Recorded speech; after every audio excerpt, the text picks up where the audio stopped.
alimjia Yona kumtuma Ninawi. Yona akaiacha sauti ya Mungu, akasema naenda Tashishi. Tashishi, mji mkubwa uliojulikana kwa maovu zaidi. Huyu Yona akaachana na mambo ya Mungu,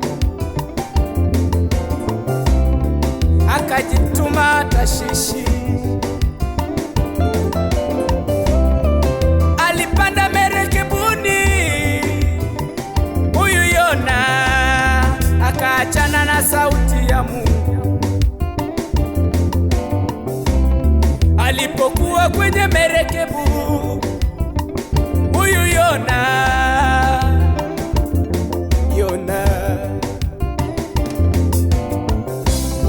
Mungu akatuma upepo mkali kuyumbisha merikebu aliyomo Yona. Watumishi wa merikebu wakashangaa sana, ni nini mbaya? Yona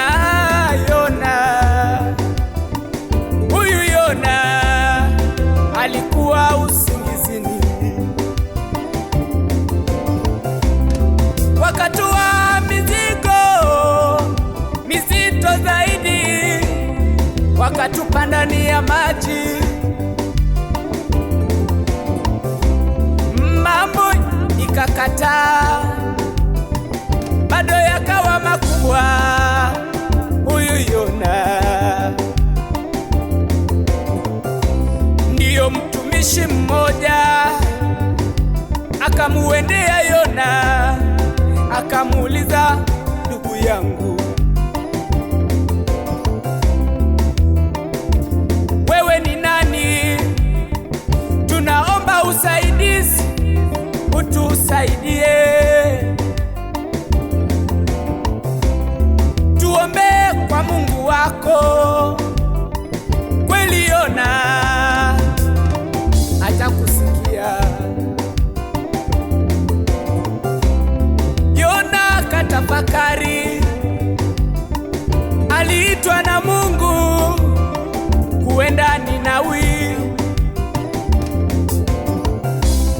akampuuza Mungu, hakumsikia Mungu. Yona kaenda Tashishi.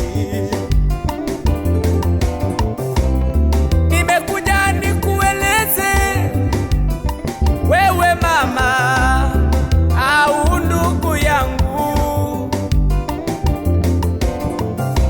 kuna vita unazozipitia, mabaya unayoyapitia ndugu yangu.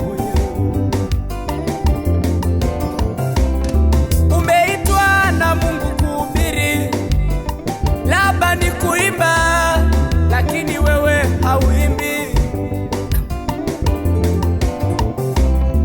Umekuwa ni kama Yona, haumsikii Mungu.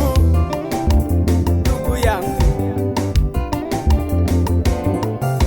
leo nataka nikueleze, ndugu yangu, umsikilize Mungu